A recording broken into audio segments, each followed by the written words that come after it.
চিত্রনায়িকা মাহিয়া মাহি আবারও আলোচনায় রাজনীতি ও বিতর্কিত কবিতা আবৃত্তি নিয়ে।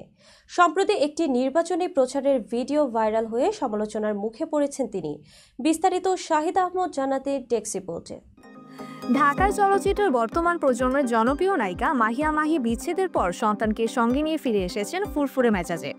বন্ধু বান্ধবীদের সঙ্গে সময় কাটানোর পাশাপাশি নতুন উদ্যমে কাজেও ফিরেছেন তিনি। অভিনয়ের পাশাপাশি রাজনীতিতেও সরব ছিলেন এই অভিনেত্রী। বাংলাদেশ আওয়ামী লীগের সক্রিয় কর্মী হিসেবে মাঠে দেখা গেছে মাহিকে। বঙ্গবন্ধু সাংস্কৃতিক জোটের কেন্দ্রীয় কমিটিতেও তিনি ছিলেন সক্রিয়। একাদশ জাতীয় সংসদের উপনির্বাচনে আওয়ামী লীগের মনোনয়ন কিনলেও প্রতীক না পাওয়ায় নির্বাচন থেকে সরে দাঁড়ান। পরে দ্বাদশ সংসদ নির্বাচনে রাজশাহী 1 আসন থেকে আবারও মনোনয়ন ফর্ম কিনে প্রতীক না পাওয়ায় স্বতন্ত্র প্রার্থী হিসেবে অংশ নেন। সেই সময়ের একটি নির্বাচনী প্রচারের ভিডিও এখন ভাইরাল সামাজিক মাধ্যমে। ভিডিওতে মাহিকে দেখা যায় বিএনপির বিরোধী কবিতা আবৃত্তি করতে। 30 সেকেন্ডের সেই ক্লিপে মাহি বলেন, তাদের রাস্তায় রাস্তায় মানুষ কোন আছে দুর্নীতির গুণ, সেই বিএনপি আর না আর না। 21 আগস্টের ঘটনা বলেছিল রটনা, সেই বিএনপি আর না আর না। কর্মীদের জ্বালায়, নেতা দেশ থেকে পালায়, সন্ত্রাসী তলে তলে, উন্নয়নের শরীর জড়ে, সেই বিএনপি আর না আর না।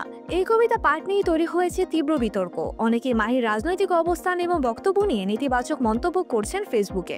সম্প্রতি মাহিকে দেখা গেছে সাকিব খানের রাজকুমার সিনেমায় ক্যামিও চরিত্রে। অভিনয়ে কিছুটা বিরতি থাকলেও বর্তমানে নিয়মিত মডেলিং করছেন তিনি। ফ্যাশন ও নতুন সাজে তার উপস্থিতি আকর্ষণ করছে নেটিজেনদের নজর।